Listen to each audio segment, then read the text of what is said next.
Hi and welcome. This will be my review of Andor Episode 1 to 3. This is kind of an interesting show. It has in it many different characters, and for whatever reason, they released it as 3 episodes. It really should have been 1 episode that they released. It could have been a long pilot. But instead, for whatever reason, they edited it into 3 separate episodes of different lengths, which really made no sense. The second episode is a very short episode, which, once again, at the very least, it should have been part of the first episode. But frankly, I think all 3 episodes should be 1 episode entitled Pilot, because that's what they are. The show is slow to begin, but it builds up slowly over time and actually becomes quite good. It opens up with him in a bar, making some sort of deal with this woman, or trying to make, let me rephrase that, trying to make a deal with someone in the bar. And, well, as bars are, there's always a problem that takes place, right? So he's walking out of this bar, and the security guys who were in the bar. Now, security on this planet, basically, it's outsourced security for the Empire, because this planet they're on is like some backwater planet in the middle of nowhere in the galaxy. And the Empire is not, all that interested in governing themselves with their own troops. And so we get this, basically the planet is run by some security detail company, I guess is the best way to term it. Anyway, 2 of their people are in this bar, and they see what's going on, and so they follow Cassian, who's the main character. He's Cassian Andor, and they're basically trying to rob him, shouting things at him, insults, etc. And so we have this whole scene where they rough him up, and basically Cassian kills both. He has his gun, and he shoots them. One of the security guards is pleading for his life, and he shoots him in cold blood, which really doesn't make Cassian an endearing character. Pretty ruthless to do that. It's interesting. I think what they're trying to do with him is his character seems to be a pirate, which is akin to Han Solo, because Han Solo is a pirate, as we know. More of a reformed pirate who basically helps the Empire. Helps defeat the Empire. But this guy is allegedly the foundation of the rebellion, eventually. But in these episodes, he is basically a criminal. And so we have this scene where he kills this guy in cold blood, who's literally begging, on his knees, begging for his life, and he shoots him. We also find out in this episode that these 2 guys, the older one is the chief security guy, I guess, for the whole planet. And this younger security guy, well, he's upset about the 2 men being killed, the 2 security guards being killed that they found. And the older one, who is the captain or commander or whatever you want to call him, he's the head of security, says to him, I'm not worried about these killings. These two guys were basically rogue security guards who were on the take, and they were stealing from people. They were in a bar that they're not supposed to be in the first place. They're shaking people down. They're basically criminals, and they got what they deserved, and we are not going to investigate these murders. We've got enough problems. We don't want to stir up trouble with the locals. And that's basically what he tells them. He says, just leave this alone and let it be. Well, this guy here, the young guy, well, he turns out to be basically a Karen. It's really what he is. He is complaining to, guess what? The manager. What a shock. And so he takes it upon himself to completely ignore his manager's orders.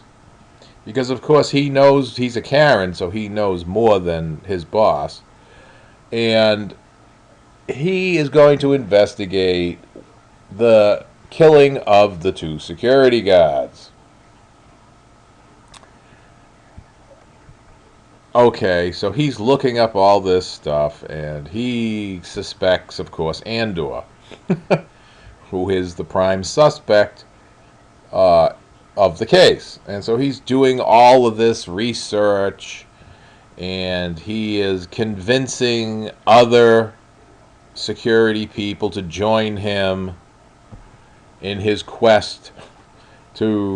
righteous quest to bring down the villain. Now, I'm not defending Andor in any way, by the way, but this guy is really on a crusade, but it's a crusade that really isn't for justice that I can see.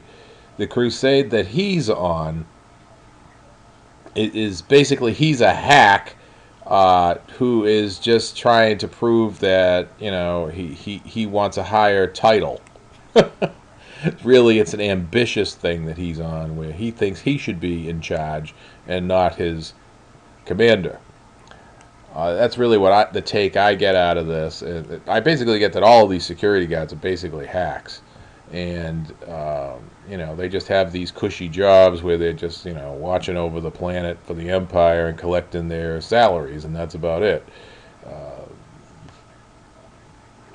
So this guy is on his crusade, and he convinces others to follow him on this crusade.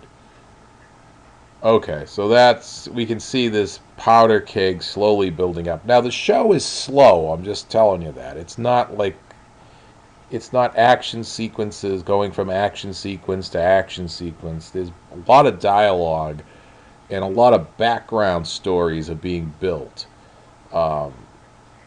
It does have good acting. It also has in it a robot for the kiddies, who I frankly find the robot annoying. It looks like a trash can to me, but little kids, it is Disney, so they have to have the robot, and it is Star Wars, so of course there's robots. So this is basically the prop for the kiddies. I'm sure the kids love this robot. It's called B, by the way, and it's Mavi's robot, we find out, as the story builds. And we also find out some backstory to Cassian. This is Cassian when he is young. We have these flashbacks that go on throughout the story that basically fill in the backstory of Cassian when he's young.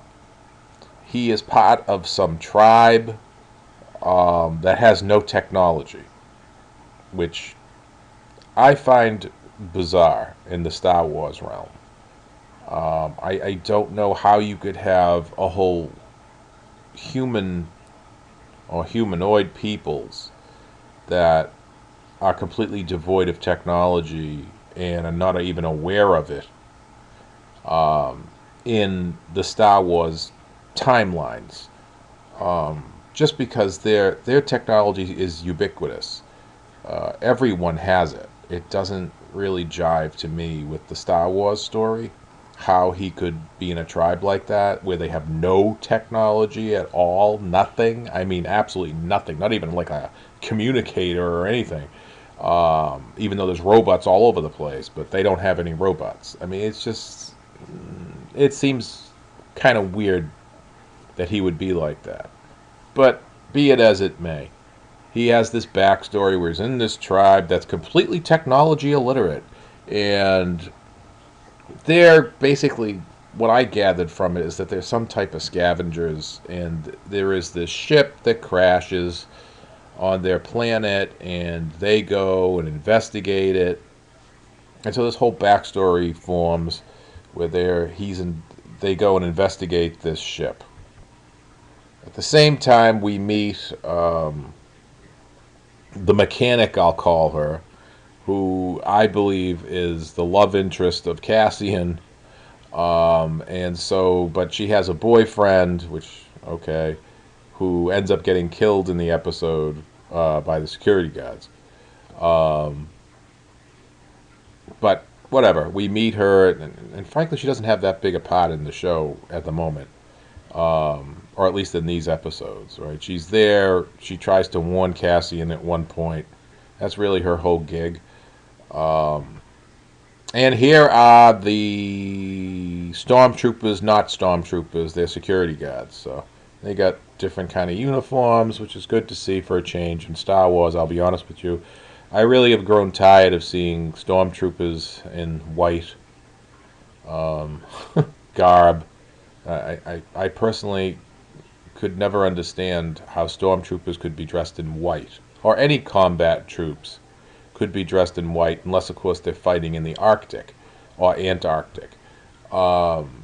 I never could understand that, because if you're dressed in white, well, you kind of can't hide, and you stick out, and you could easily be shot and killed. Be that as it may, although I guess if you think about it, right, the British had red coats on, very shiny red coats, and could easily be shot too. So, but anyway, that never jived with me. So it's refreshing to see different uniforms for a change.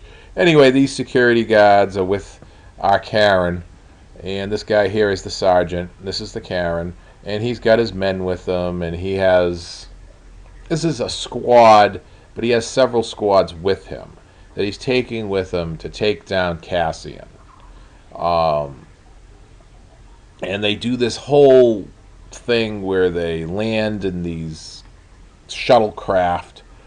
I believe they call them pods, but they're basically shuttlecraft. And they get dropped off. They land in them, and they come out of them marching, that kind of thing. And each one of them is taking a different section where Cassian is believed to possibly be. And so they're searching the town for him. Now, Maava, we find out, is actually Cassian's adoptive mother. Well, I shouldn't say adoptive. What happens is, in the flashback that we have, Cassian is in a ship that crashed, and she just happens to be there at the same time looking for something. And they talk about her and her compadre, we'll say, talking about how these people, the tribes people that are there, will be wiped out by the Empire or whatever. And so she decides to grab Cassian and basically kidnaps him, throws him in her ship, and takes him away. That's really what we find out, which is kind of wild. But I guess over time she ends up being his adopted mother, and obviously trains him in technology because he had no technology. So anyway, we also have, and this is the good part. The good part actually happened, and what I say by the good part is the story really gets going in the third episode. So you have the first two episodes kind of give you backstories and start to build a story. But things get happening when Stellan Skarsgård's character, Luthen, shows up. He is, if you don't know who he is, he's a very famous character actor. He is an excellent character actor. He is in many movies and plays many different characters who really shine in the movies that he's in. And so you may know him from Marvel movies. You may know him from spy thrillers like Ronin. He's in Ronin. He's one of the spies. He's an excellent actor. So immediately he shows up and stuff starts happening. His character lands on the planet where Cassian is, and he's actually there to meet Cassian to do a buy of some parts. And so that's him walking down the street. At the same time, we still got the security troops on the ground with the Karen, who goes to Cassian's house where Mava is, and they bust in and bust up the place. And so they're up to no good, the security guards, and they're going around the town searching for Cassian Andor. And so this is all building up. You get to see some nice scenes of the troops going around the town. And at the same time, there is an anger building up in the town, where the townspeople are ringing alarms and they are banging on bells, for lack of a better euphemism, and they're just making all sorts of noise in the town to alert everyone that these troops, if you will, are in the town and they're breaking into people's houses.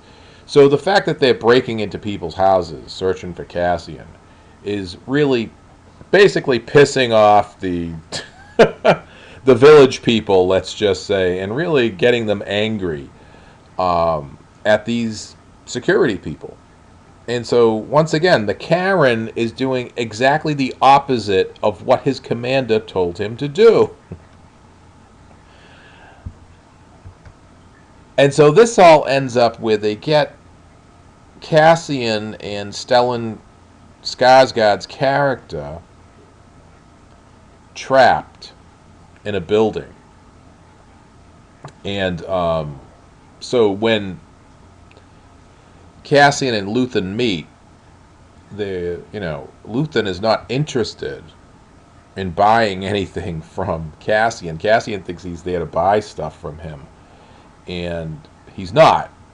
He's basically there to recruit Cassian. And he says to Cassian, "You don't need to sell these things. You need to come with me. I can help you.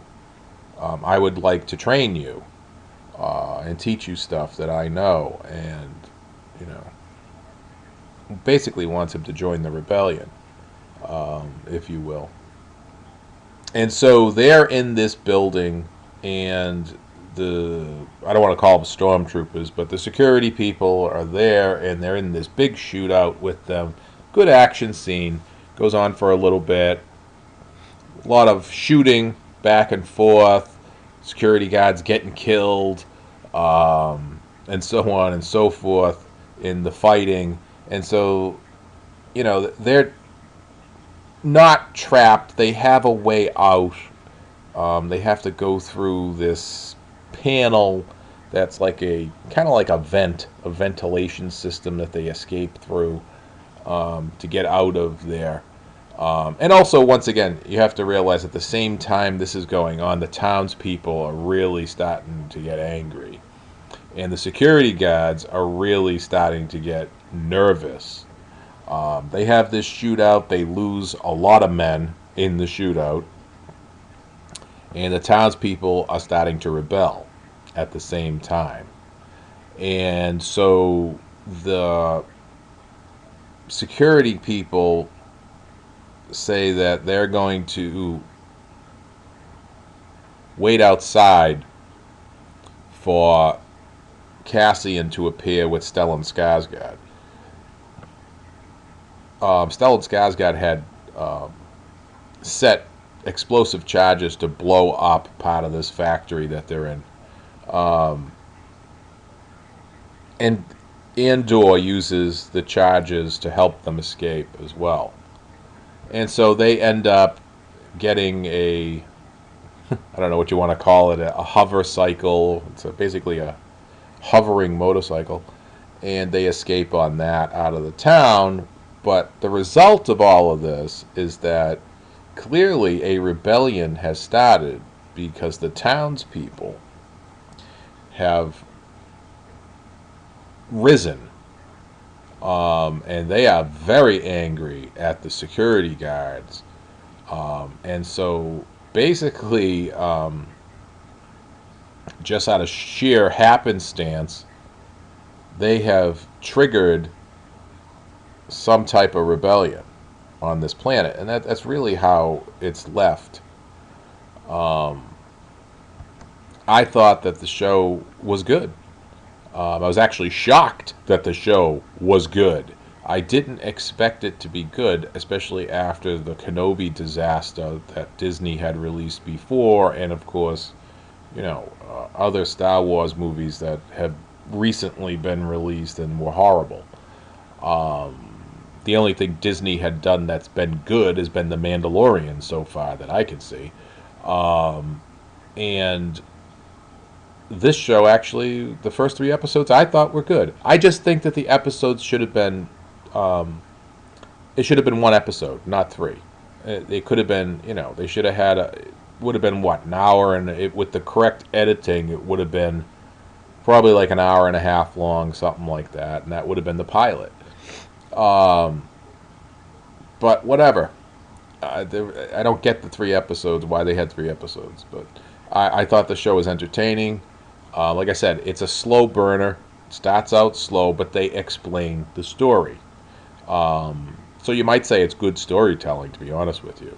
The 3rd episode definitely brings it all together, the whole story together, so you understand the backstory to Cassian, and what's going on in the Empire, I guess. And so you get that whole backstory, and the story it's really the presence of Stellan Skarsgård that sets everything off. He's just a good actor, and everything happens when he shows up. I think Diego Luna is a good actor. I just don't, for whatever reason, I don't see him in this part.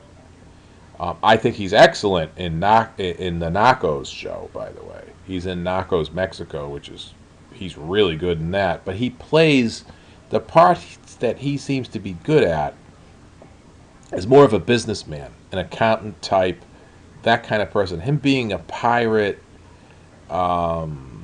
what's the word, man of action type, I personally just don't see it. He doesn't seem like that type of character. Maybe it's because his build is slight. He has a slight build. He's not like, Arnold Schwarzenegger, muscles bulging everywhere. So I don't see him as a man of action. I see him more as a person in charge behind the scenes, business person running things, which is what he is in the Narcos show. But he's a good actor. And, I think that in this particular, in episode 3, I think Stellan Skarsgård's character overshadows his character by a lot. But that's the way it just turned out. On my scale of 5 stars, I give this a 3.5. I thought it was good, and I actually can't wait to see the 4th episode. So I think this show is going to be good. Hopefully it'll be good. Hopefully the 4th episode is good and builds on the story. If you enjoy these videos, please subscribe. Tell your friends about it and have them subscribe. Hit the like button. Until next time, bye-bye.